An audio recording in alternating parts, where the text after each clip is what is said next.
What's up, guys? Welcome back to the shop. In today's video we're going to be making a knife with these lock washers. Now I'm not just going to make it with lock washers, I'm going to add a little extra something. But first thing we're going to do is get that coating off. I did it with muriatic acid off camera, and now I'm going to meticulously lay them down.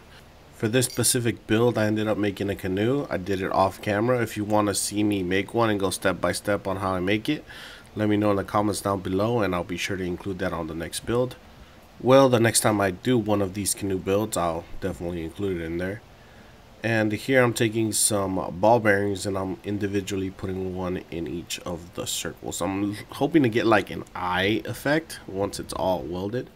So I stacked another two on top of that to get the thickness of the ball bearing. And I filled in all the negative space with some steel powder. This is steel powder with some nickel content in it, so it's gonna be shiny once it's etched. And I'm putting in my core steel. My core steel is a 1/4 inch piece of 80 CRV2, and after I get my second layer up on the top, it's time to seal it up.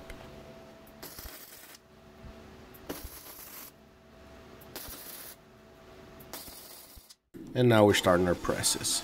So whenever I press on a regular canister, I start from the top down. All that goes out the window whenever I'm doing a canoe.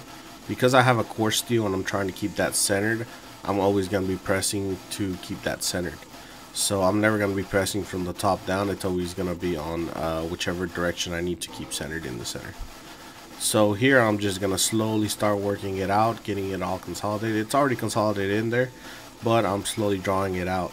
As I draw out the steel, the canister starts breaking apart because it's welded on all sides. All those welds are technically weaker because they're not any kind of factory welds, so it'll slowly just fall apart and release the billet on its own. It is a little bit of a hassle and I struggle quite a bit to get it out, but eventually it does all release as I keep just pressing on it because those seams are slowly just ripping each other apart. And now that I'm rewatching it, it kind of looks like I'm peeling a banana.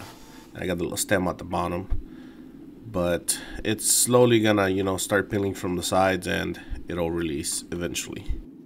Some need a little bit more love than others, but eventually we will get our piece out. And here we get our clean release.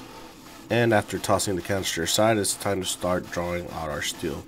I gotta remember that I have my core steel in the center on this one, so I gotta be very careful and not be too aggressive. That way I can make sure to keep that core steel nice and centered on the billet. As per usual, I'm not really sure what I'm gonna be making at this point, but as I start drawing out the steel, I realize I have quite a bit of steel, so I decided to go for a bigger knife than what I normally do. On average, I do about 8-inch chef's knives. For this one, I went a little bit longer. Here I'm doing something I haven't done before, and I'm using the hot cut that I made previously to cut the point into on this billet. Since the tip of it is kind of rounded over and it really isn't the best material, I'm just cutting it off and starting with a fresh and clean steel. That way I can round it over and make my edge. I won't lie, part of the way as I was forging this out, I started getting the feeling I wanted to make a decent sized machete. But I ended up not doing that because hand sanding it would be an absolute nightmare, and it would definitely not be done within the week's worth amount of time that I give myself to do these builds. I do other kinds of builds that are definitely a lot longer and a lot more time consuming. I have a couple in the works right now, but I can't really do too many of them because I do them on the spare time as I'm doing these builds. So whenever I get some time, I ended up working on them. Like, for example, right now I'm working on a mosaic build, but as you know, mosaics take a very long time. And since I don't do part builds, I just do the whole video, and I try to keep to a weekly schedule. I have to build that on my free time. But that's coming out pretty nicely, and hopefully I'll be able to get that done within the next month or two, depending on how much time I have in between now and doing my apocalyptic challenge build, which I'm definitely gonna make something very cool for that. And I know some people are gonna be like, why did you forge all of that but you're gonna cut in your handle? And mainly the whole reason I did that is because I ended up forging pretty late the night before and I didn't want to make any more noise, so I just stopped, and I didn't want to turn the forge back on and heat the steel to forge out a handle. I had plenty of material, so I just cut it out. So yeah, pretty much my steel, my choice. You do yours however you want to do it. And here I'm just using the 2x72 and drawing up my profile. That way I get the nice consistency that I want. I always like to thin out the knife a little bit more than what the edge of the billet was, because that billet tends to be, they tend to crack towards the ends. So I always like to bring it back just a little bit. Ultimately the handle was very comfortable, so I'm glad I ended up doing it this way. But overall it was a pretty nice looking knife. Here I'm just using my diamond wheel to get off all the tough scale that's on there. That way I can then take it to my surface grinder and it won't tear up the belts too bad.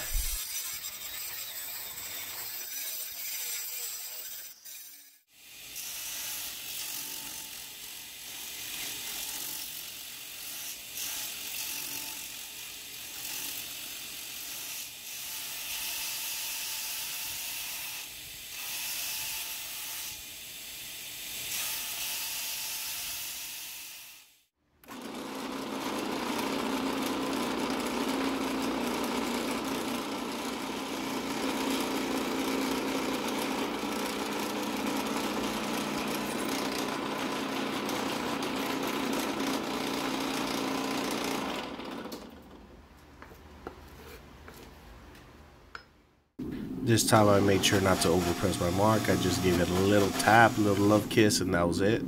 Came out pretty nice if I do say so myself. And we quench.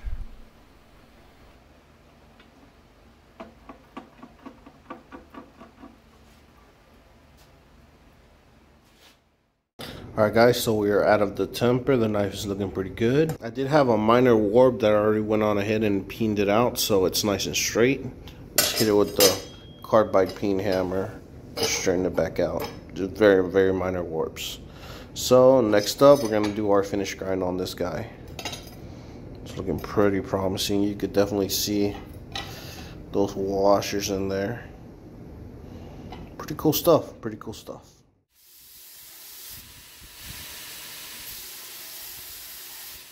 The other day I was watching a video by Tony Servio and he was making a knife.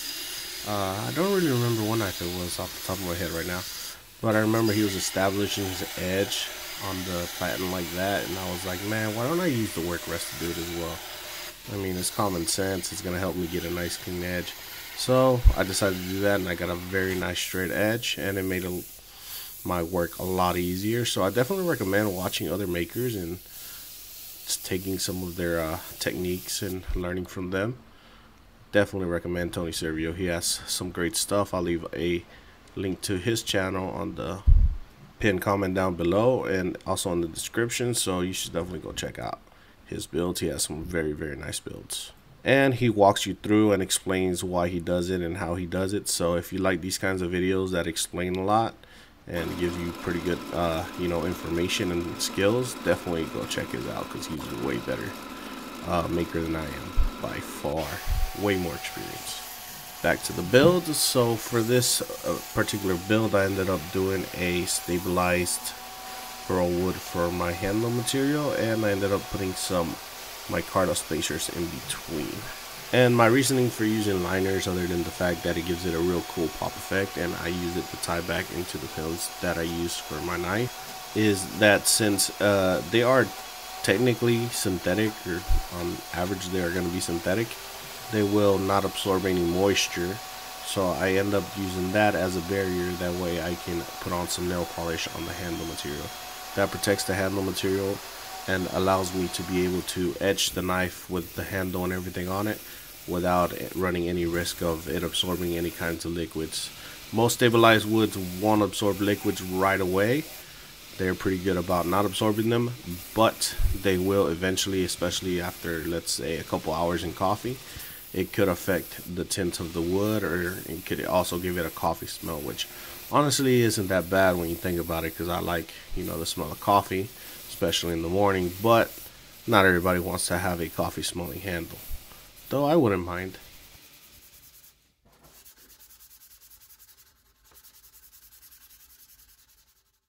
And for the particular reason that I'm gonna etch the whole knife with handle and all, I'm doing my glue up first. Lately, I've been having a lot of issues with this epoxy in which it doesn't, dry in time, and that really affects my builds and kind of pushes me back. Like currently, it's 11:34 Saturday, and if you're watching this the day it comes out, which would be Sunday, that would be in a couple hours, and I'm still editing the video. And the reason for that is because the handle material took twice as long as it normally would to be able to, harden up so I could, do my grinding. So that really affected the build time on this guy, and it really pushed me back. So I'm gonna switch from the regular 5-minute epoxy I've been using for the longest time. I don't know if it's that the 5-minute epoxy formula has changed or something. It's a JB Weld that I get at the local box store, and I'm not really sure if it's the formula that changed or what it is. But for some reason, for the last couple builds, I've been having that issue, and it's really been, being a pain in my butt. So for the foreseeable future, and hopefully if I remember to order it in time, I'm gonna be switching off to using West Systems G-Flex epoxy. Apparently that stuff is great, and it's gold standard for, knife making and other stuff. So I'm gonna give that a try, and hopefully it works out and stop having these issues. Now that is a longer drying epoxy, but as long as I'm aware, I can glue up at night and take care of it the next afternoon after work. So hopefully that works out, and if it does, I'll let you guys know in a couple of weeks after I get used to using it. But pretty much that's been my issue over the last couple of weeks with epoxy. Back to the build. Here I have some lines marked out, and they're going to be the taper I do on my handle material. I like to taper out my handles. I like them thinner towards the front where I'm going to use my pinch grip. Or actually I put my finger on top of the back of the blade sometimes. I'm not a professional cook. That just feels comfortable for me. But regardless, I like them thinner towards the front and thicker towards the back. Now since I did use those spacers, and those spacers are, I believe, 1/4 thick, I definitely had to hog off a lot of material for this knife to be able to get the size and comfort that I wanted. Unfortunately, that was a waste of material, but I didn't know ahead of time that I was gonna need to take off that much. So that just, it is what it is. It pains my soul that I took off that much, because that was some very pretty handle material, but overall it came out looking pretty nice. Here I'm doing my first etch, and you can see those patterns coming out, those eyeballs, as I say, and we're gonna move on to the coffee. So here I'm going to ask you guys to like, comment, and subscribe. You know the deal. I do this every video normally where I do my coffee edge.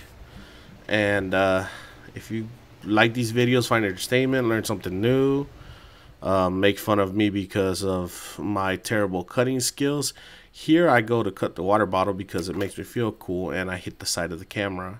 Well, not the camera, but the stand, and I actually put a little scratch on the knife. You can't see it here because I took this before I did my cut, but I definitely put a little scratch on the side of the knife.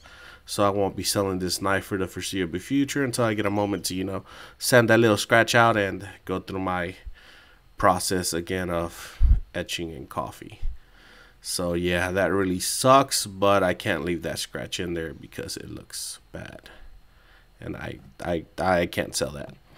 As always, guys, thank you very much for watching. I greatly appreciate y'all, and I will catch y'all on the next one. Peace.